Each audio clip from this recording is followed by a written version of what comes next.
नमस्कार दोस्तों, मेरे चैनल भक्ति भाव टीवी में आपका स्वागत है। तो दोस्तों, आज की इस वीडियो में मैं आपको बताने वाली हूँ धनतेरस की कथा के बारे में। हिंदू धर्म ग्रंथों के अनुसार कार्तिक कृष्ण पक्ष की त्रयोदशी तिथि के दिन भगवान धन्वंतरि का जन्म हुआ था। इसीलिए इस तिथि को धनतेरस या धन त्रयोदशी के नाम से जाना जाता है। यह त्योहार दिवाली से 2 दिन पहले आता है। दिवाली से पहले धनतेरस पर पूजा का विशेष महत्व होता है। इस दिन भगवान धन्वंतरि के साथ साथ कुबेर की भी पूजा की जाती है। धनतेरस पर भगवान यमराज के निमित्त दीपदान किया जाता है। ऐसी मान्यता है कि जो धनतेरस के दिन दीपदान करता है उसे अकाल मृत्यु का भय नहीं सताता। इस मान्यता के पीछे पुराणों में वर्णित एक कथा है जो इस प्रकार है।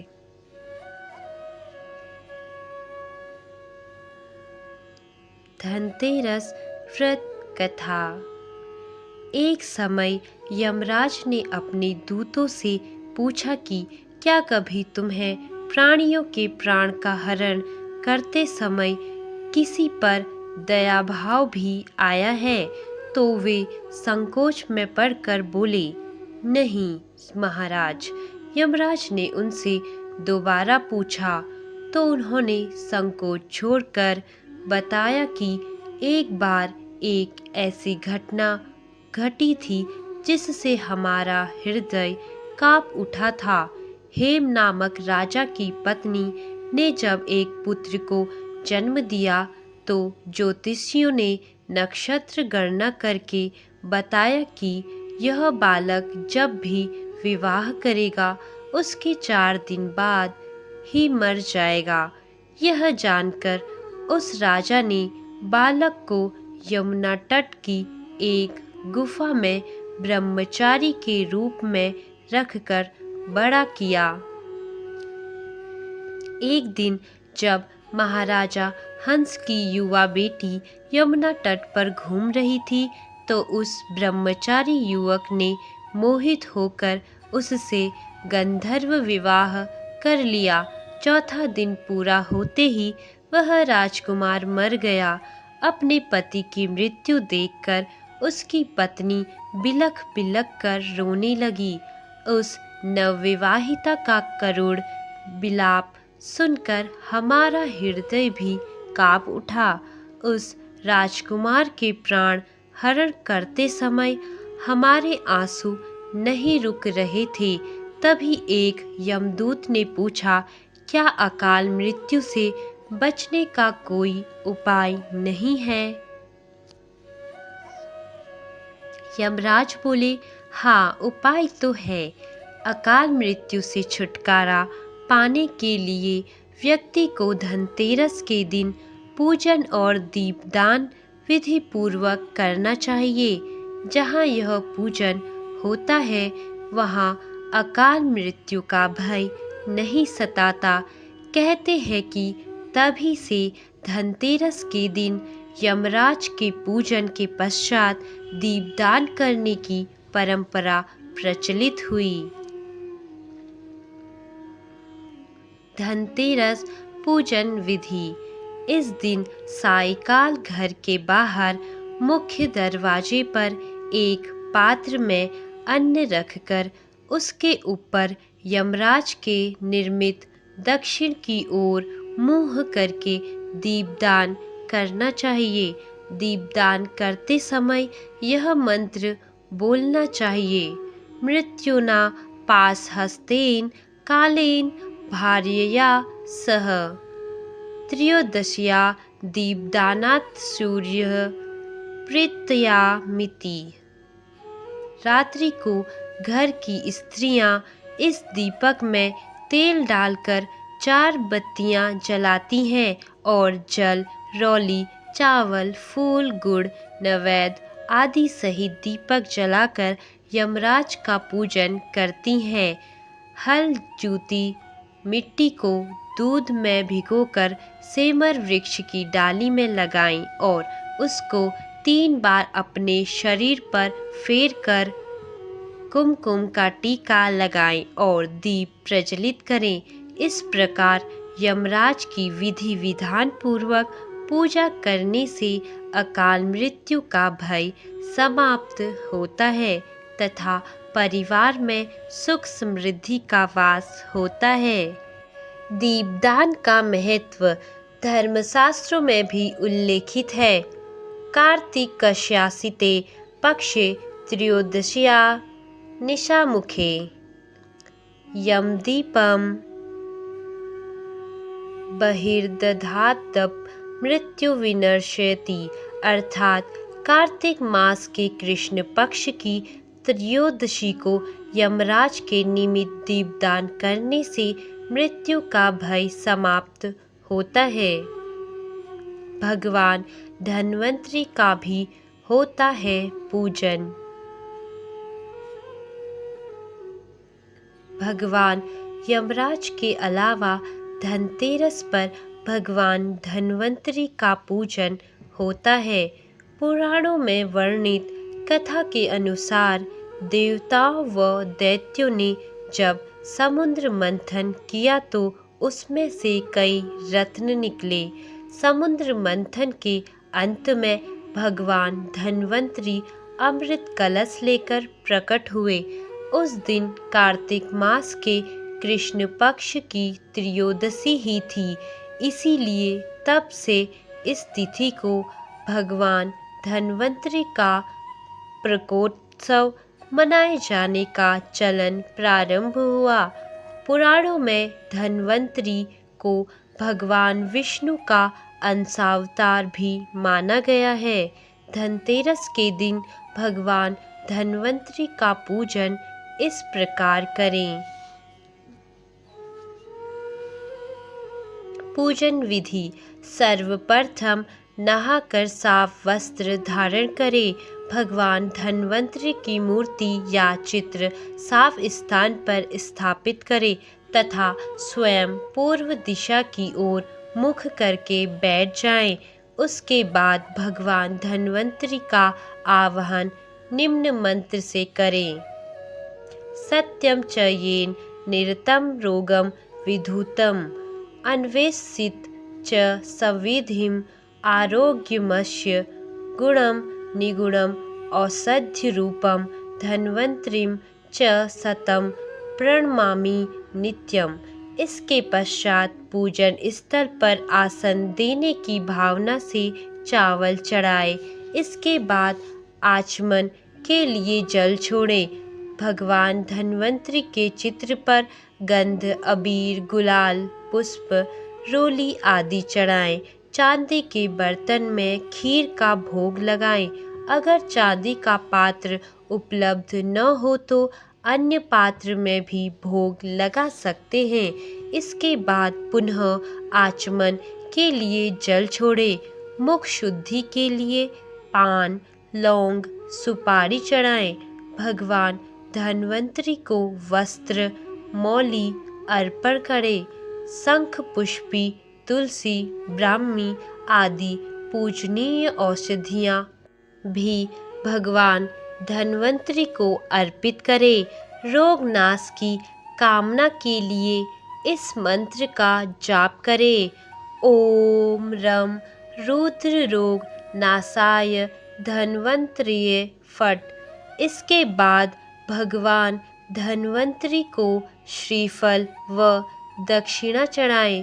पूजन के अंत में कपूर आरती करें। धनतेरस का महत्व: धनतेरस पर बर्तन खरीदने का महत्व है। ऐसा माना जाता है कि समुद्र मंथन के समय धन्वंतरि हाथ में अमृत का कलश लेकर निकले थे। इस कलश के लिए देवताओं और दानवों में भारी युद्ध भी हुआ।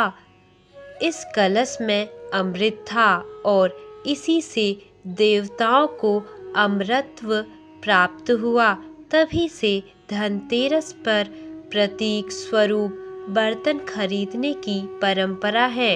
इस बर्तन की पूजा की जाती है और खुद व परिवार की बेहतर सेहत के लिए प्रार्थना की जाती है। धनतेरस के दिन कुछ खास उपाय और परंपराएं होती हैं जिनका पालन करने से घर में सुख, समृद्धि और धन का आगमन होता है। यहाँ कुछ प्रमुख काम बताए गए हैं। पहला, धन्वंतरि पूजा। धनतेरस का दिन भगवान धन्वंतरि को समर्पित होता है।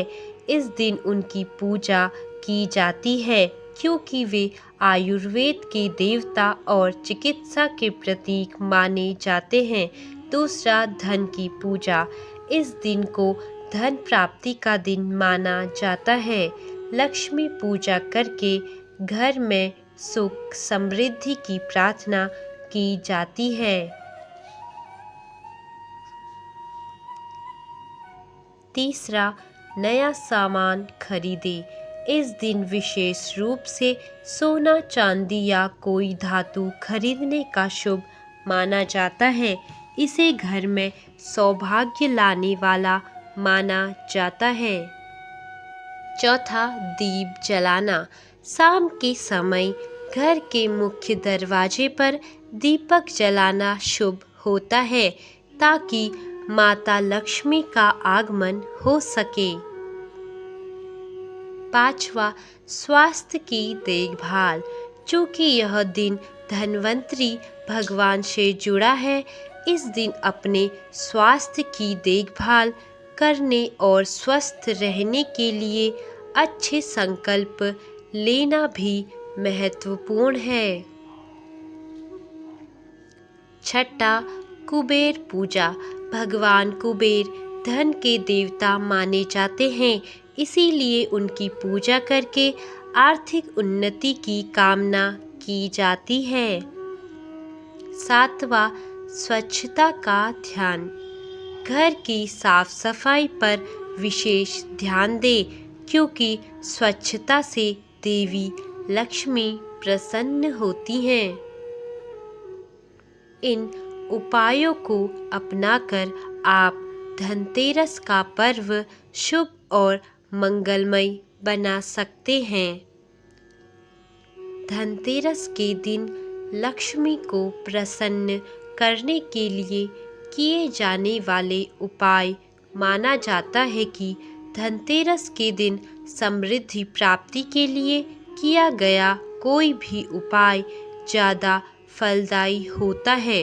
ज्योतिष शास्त्र में कई ऐसे उपाय बताए गए हैं जिनके बारे में मान्यता है कि इन्हें धनतेरस के दिन किसी भी शुभ समय में किया जाए तो घर में स्थिर लक्ष्मी का निवास होता है। मंदिर में लगाएं केले के पौधे। धनतेरस के दिन किसी भी मंदिर में केले के 2 पौधे लगाएं। इन पौधों की समय समय पर देखभाल करते रहें। इनके बगल में कोई सुगंधित फूल का पौधा लगाएं। केले का पौधा जैसे जैसे बड़ा होगा, आपके आर्थिक लाभ की राह प्रशस्त होगी। मोर की मिट्टी की करे पूजा। धनतेरस पर यदि पूजा के समय किसी ऐसे स्थान की मिट्टी जहां मोर नाचा हो लाकर और पूजा करें। इस मिट्टी को लाल कपड़े में बांधकर तिजोरी में रखने से घर पर हमेशा लक्ष्मी की कृपा बनी रहेगी। गाय का भोजन जरूर निकालें। धनतेरस और दीपावली के दिन रसोई में जो भी भोजन बना हो, सर्वप्रथम उसमें से गाय के लिए कुछ भाग अलग कर दे। ऐसा करने से घर में स्थिर लक्ष्मी का निवास होगा। चमगादड़ के पेड़ की टहनी रखे पास। धनतेरस के दिन किसी भी शुभ समय में किसी ऐसे पेड़ की टहनी तोड़ कर लाएं जिस पर चमगादड़ रहते हों। इसे अपने बैठने की जगह के पास रखें, लाभ होगा। दक्षिणावर्ती शंख में लक्ष्मी मंत्र का जप। धनतेरस के दिन लक्ष्मी पूजन के बाद दक्षिणावर्ती शंख में लक्ष्मी मंत्र का जप करते हुए चावल के दाने व लाल गुलाब की पंखुड़ियाँ डालें। ऐसा करने से समृद्धि का योग बनेगा। लक्ष्मी जी का मंत्र है श्री।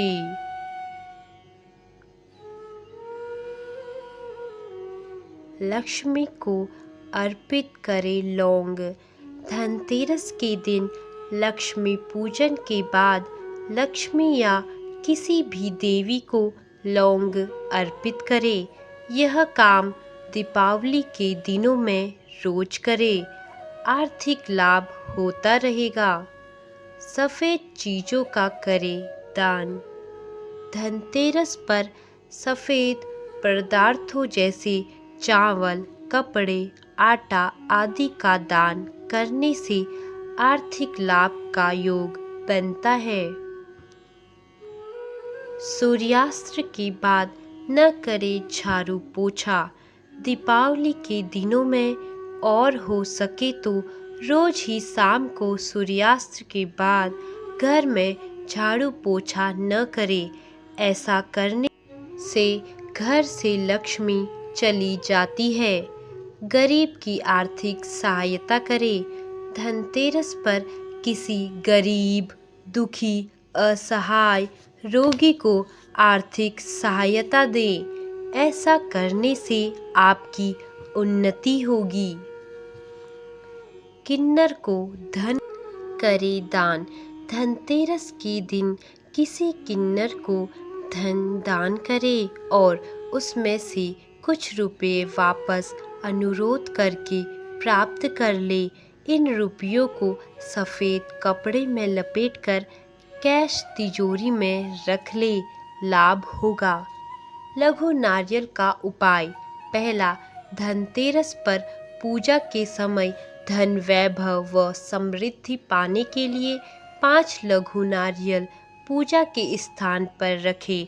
उन पर केसर का तिलक करें और हर नारियल पर तिलक करते समय 27 बार नीचे लिखे मंत्र का मन ही मन जप करते रहें। ऐं ह्रीं श्रीं क्लीं। दूसरा, 11 लघु नारियल को माँ लक्ष्मी के चरणों में रखकर ओम महालक्ष्म्यै च विघ्नेः विष्णुपत्नीं च धीमहि तन्नो लक्ष्मी प्रचोदयात् मंत्र की 2 माला का जप करें। किसी लाल कपड़े में उन लघु नारियलों को लपेटकर तिजोरी में रख दे व दीपावली के दूसरे दिन किसी नदी या तालाब में विसर्जित कर दे। ऐसा करने से लक्ष्मी चिरकाल तक घर में निवास करती हैं। तीसरा, यदि आप चाहते हैं कि घर में कभी धन धान्य की कमी न रहे और अन्न का भंडार भरा रहे तो 11 लघु नारियल एक पीले कपड़े में बांधकर रसोई घर के पूर्वी कोने में बांध ले। घर लाए चांदी के गणेश, चांदी की लक्ष्मी। लक्ष्मी जी व गणेश जी की चांदी की प्रतिमाओं को इस दिन घर लाना घर, कार्यालय, व्यापारिक संस्थाओं में धन, सफलता व उन्नति को बढ़ाता है। इस दिन भगवान धन्वंतरी समुद्र से कलश लेकर प्रकट हुए थे। इसीलिए इस दिन खास तौर से बर्तनों की खरीदारी की जाती है।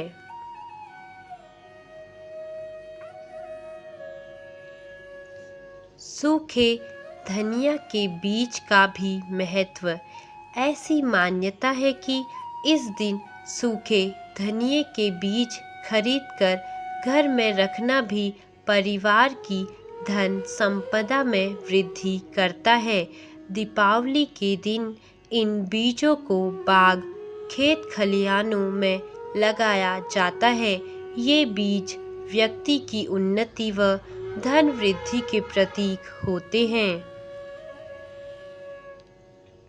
धनतेरस के दिन करें कुबेर को प्रसन्न।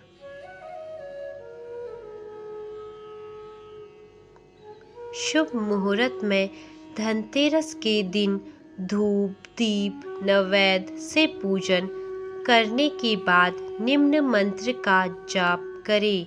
इस मंत्र का जाप करने से भगवान कुबेर बहुत खुश होते हैं, जिससे धन और वैभव की प्राप्ति होती है। यशाय कुबेराय वैश्रणाय धन धान्य अधिपतये, धन धान्य समृद्धि में देहि दापय स्वाहा। धनतेरस पर करने योग्य कुछ ज्योतिष उपाय। राशि अनुसार धनतेरस के दिन धनवंतरी, धन की देवी लक्ष्मी, धन के देवता कुबेर और यमराज का पूजन किया जाता है। अपनी आर्थिक हालत को मजबूत करने के लिए धनतेरस का दिन बहुत अहम होता है। धनतेरस के दिन राशि के अनुसार नीचे लिखे उपाय किए जाए तो धन संपत्ति आदि का लाभ होता है। ये उपाय इस प्रकार हैं। मेष, यदि आप धनतेरस के दिन शाम के समय घर के मुख्य द्वार पर तेल का दीपक में 2 काली गुंजा डाल दें तो साल भर आर्थिक अनुकूलता बनी रहेगी। आपका उधार दिया हुआ धन भी प्राप्त हो जाएगा। वृषभ, यदि आपके संचित धन का लगातार खर्च हो रहा है तो धनतेरस के दिन पीपल के 5 पत्ते लेकर उन्हें पीले चंदन में रंगकर बहते हुए जल में छोड़ दें। मिथुन, बरगद से 5 फल लाकर उसे लाल चंदन में रंगकर नए लाल वस्त्र में कुछ सिक्कों के साथ बांधकर अपने घर अथवा दुकान में किसी कील से लटका दे। कर्क, यदि आपको अचानक धन लाभ की आशा हो तो धनतेरस के दिन शाम के समय पीपल वृक्ष के समीप तेल का पंचमुखी दीपक जलाएं। सिंह, यदि व्यवसाय में बार बार हानि हो रही हो या घर में बरकत ना रहती हो तो धनतेरस के दिन से गाय को रोज चारा डालने का नियम लें। कन्या, यदि जीवन में आर्थिक स्थिरता नहीं हो तो धनतेरस के दिन 2 कमलगट्टे लेकर उन्हें माता लक्ष्मी के मंदिर में अर्पित करें।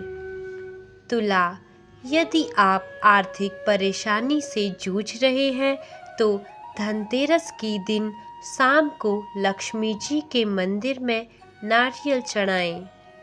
वृश्चिक, यदि आप निरंतर कर्ज में उलझ रहे हो तो धनतेरस के दिन शमशान के कुएं का जल लाकर किसी पीपल वृक्ष पर चढ़ाएं।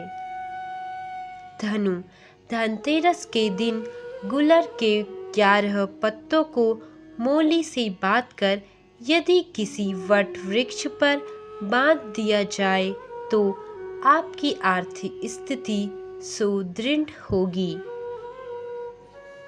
मकर, यदि आप आर्थिक समस्या से परेशान हैं किंतु रुकावटें आ रही हो तो आग की रुई का दीपक शाम के समय किसी तिहारे पर रखने से आपको धन लाभ होगा। कुंभ, जीवन स्थायी सुख समृद्धि हेतु प्रत्येक धनतेरस की रात में पूजन करने वाले स्थान पर ही रात्रि में जागरण करना चाहिए। मीन, यदि व्यवसाय में स्थिरता हो तो केले के 2 पौधे रोपकर उनकी देखभाल करें तथा उनके फलों को नहीं खाएं। जानिए क्यों मानते हैं धनतेरस और क्यों जलाते हैं यम के नाम का दीपक। दीपावली का त्योहार 5 दिनों का होता है, जो कि धनतेरस से शुरू होकर भाई दूज तक रहता है। पंचांग के अनुसार हर साल कार्तिक महीने के कृष्ण पक्ष त्रयोदशी के दिन धन्वंतरी त्रयोदशी मनाई जाती है, जिसे आम बोलचाल में धनतेरस कहा जाता है। यह दिन मूल रूप से आयुर्वेद के जनक माने जाने वाले धन्वंतरी का पर्व है। इस दिन नए बर्तन या सोना चांदी खरीदने की परंपरा है। बर्तन खरीदने की शुरुआत कब और कैसे हुई, इसका कोई ठोस प्रमाण तो नहीं है, लेकिन ऐसा माना जाता है कि जन्म के समय धन्वंतरी के हाथों में अमृत कलश था। यही कारण होगा कि लोग इस दिन बर्तन खरीदना शुभ मानते हैं। पौराणिक कथाओं में धन्वंतरी के जन्म का वर्णन करते हुए बताया गया है कि देवताओं और असुरों के समुद्र मंथन से धन्वंतरी का जन्म हुआ था। वह अपने हाथों में अमृत कलश लिए प्रकट हुए थे। इस कारण उनका नाम पीयूष पाणी धन्वंतरी विख्यात हुआ। धन्वंतरी को विष्णु का अवतार भी माना जाता है। परंपरा के अनुसार धनतेरस की शाम को यम के नाम का दीपक घर की दहलीज पर रखा जाता है और उनकी पूजा करके प्रार्थना की जाती है कि वह घर में प्रवेश नहीं करे, किसी को कष्ट नहीं पहुंचाए। देखा जाए तो यह धार्मिक मान्यता मनुष्य के स्वास्थ्य और दीर्घ आयु जीवन से प्रेरित है। पौराणिक कथा, यम के नाम से दिया निकालने के बारे में भी एक पौराणिक कथा है। पुराने समय की बात है। एक राजा हुआ करते थे और उनका नाम हिम था। राजा हिम के यहाँ जब पुत्र हुआ तो उन्होंने अपने पुत्र का नाम सुकुमार रखा और अपने राजपुरोहित से अपने पुत्र की जन्म कुंडली बनवाई। कुंडली बनाने के उपरांत राजपुरोहित कुछ चिंतित हुए। उनकी चिंताग्रस्त मुद्रा को देखकर राजा हिम ने उनसे पूछा, क्या बात है राजपुरोहित जी, आप कुछ चिंता में लग रहे हैं। हमारे पुत्र की कुंडली में कोई दोष है क्या? राजपुरोहित राजा की बात सुनकर बोले, नहीं महाराज, ऐसी बात नहीं है। कदाचित मैंने कुंडली बनाते समय कोई असावधानी की होगी, जिस कारण से मुझे जन्म कुंडली में कुछ दुर्घटना दिखाई दे रही है। मेरा सुझाव है कि आप एक बार इसे राज्य के प्रसिद्ध ज्योतिष से करवा लें। राजा थोड़े से आश्चर्यचकित हुए और फिर से पूछा, पुरोहित जी, हमें आप द्वारा बनाई हुई जन्म कुंडली में कोई भी संदेह नहीं है। आप वर्षों से हमारे विश्वास पात्र रहे हैं। कृपया आप हमें बताएं कि क्या बात है। राजपुरोहित ने कहा, महाराज, राजकुमार की जन्म कुंडली की गणना करने पर हमें यह ज्ञात हुआ है कि राजकुमार अपने विवाह के उपरांत चौथे ही दिन सर्प के काटने से मृत्यु को प्राप्त हो जाएंगे। राजा हिम तिलमिलाते हुए चिल्लाए, राजपुरोहित जी, ये आप क्या कह रहे हैं? अवश्य ही आपकी गणना में कोई त्रुटि हुई है। एक बार पुनः से कुंडली को ध्यानपूर्वक देखें। यदि आप हमारे राजपुरोहित न होते तो कदाचित आप इस समय मृत्युशैया पर लेटे होते। राजा हिम के क्रोध को देखकर राजसभा में सभी डर गए। पुरोहित ने हिम्मत करते हुए कहा, क्षमा करें राजन, किंतु यदि आपको कोई शंका है तो आप मेरे द्वारा दिए गए सुझाव पर अमल कर सकते हैं। उसके बाद राजा हिम ने अपने पुत्र की जन्म कुंडली राज्य के 3-4 प्रसिद्ध ज्योतिषाचार्यों से बनवाई, किंतु परिणाम वही रहा। महाराज हिम और उनकी पत्नी अत्यंत चिंतित रहने लगे। राजा ने दरबार में सभी को चेतावनी दी कि कोई भी इस बात का वर्णन हमारे पुत्र के समक्ष न करे, अन्यथा परिणाम भयंकर होंगे। राजा हिम को भय था कि यदि उनके पुत्र को इस बात का पता चल गया तो कहीं वह मृत्यु की चिंता में ही मर जाए। खैर, समय बीतता गया और राजकुमार सुकुमार बड़े होने लगे। अंततः वह समय आ गया जब राजकुमार की आयु विवाह योग्य हो गई और आसपास के कई राज्यों से राजकुमार के लिए सुंदर राजकुमारियों के विवाह प्रस्ताव आने लगे। परंतु अपने पुत्र की मृत्यु के भय से राजा किसी भी प्रस्ताव को स्वीकृति नहीं दे पा रहे थे।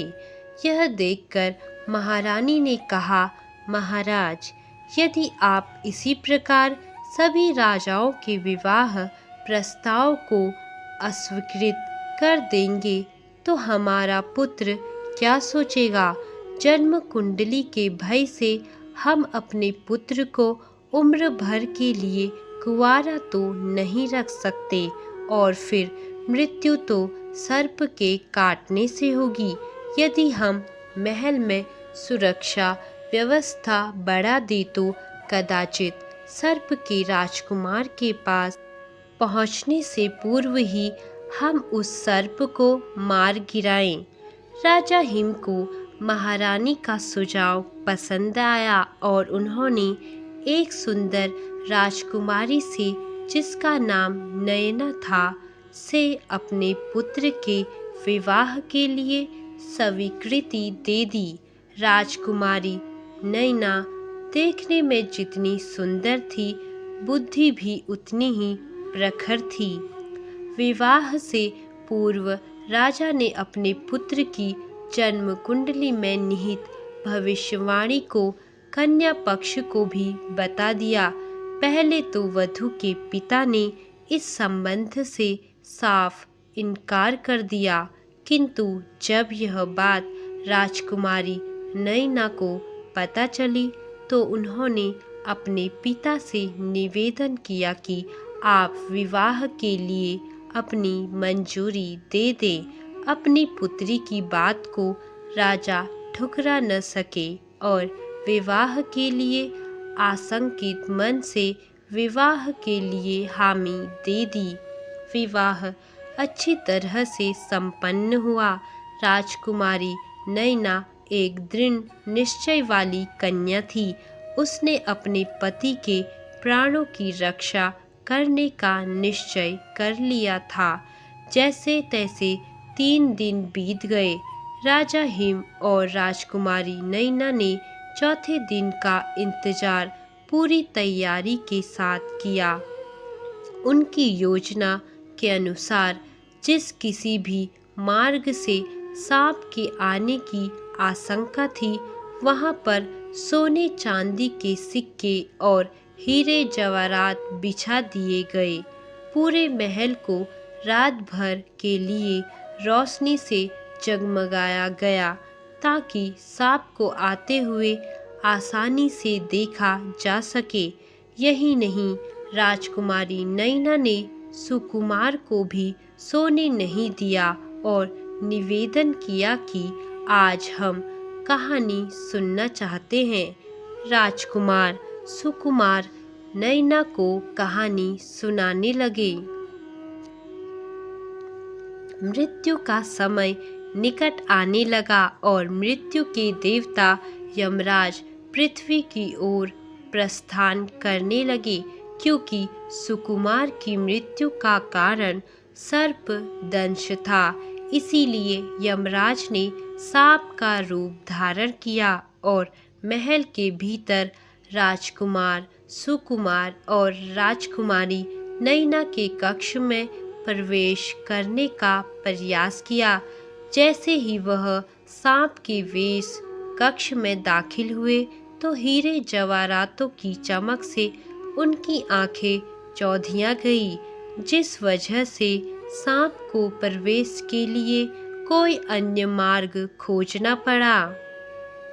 जब वहां से कक्ष में दाखिल होना चाहा तो सोने और चांदी के सिक्कों पर रेंगते हुए सिक्कों का शोर होने लगा, जिससे राजकुमारी नैना चौकस हो गई। अब राजकुमारी नैना ने अपने हाथ में एक तलवार भी पकड़ ली और राजकुमार को कहानी सुनाते रहने को कहा। डसने का मौका ना मिलता देख सांप बने यमराज को एक ही स्थान पर कुंडली मारकर बैठना पड़ा, क्योंकि अब यदि वह थोड़ा सा भी हिलते तो सिक्कों की आवाज़ से नैना को ज्ञात हो जाता कि सर्प कहाँ है और वह उसे तलवार से मार डालती।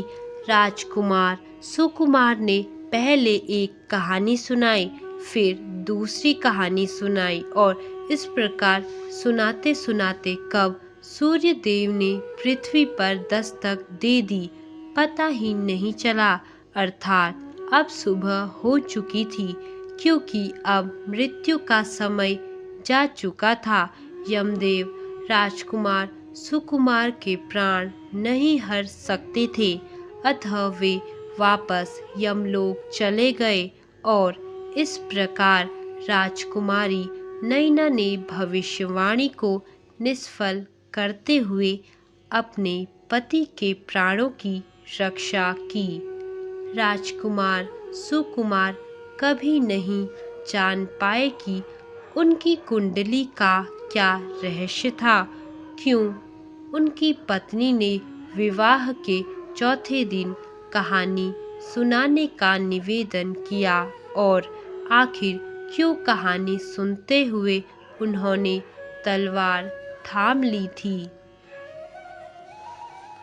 माना जाता है कि तभी से लोग घर की सुख समृद्धि के लिए धनतेरस के दिन अपने घर के बाहर यम के नाम का दिया निकालते हैं, ताकि यम उनके परिवार को कोई नुकसान नहीं पहुंचाए। तो दोस्तों, कैसी लगी आपको यह जानकारी? कमेंट करके ज़रूर बताएं और ऐसी ही बहुत सारी कहानियों, कथाओं और जानकारियों को सुनने के लिए मेरे चैनल को सब्सक्राइब करें। धन्यवाद।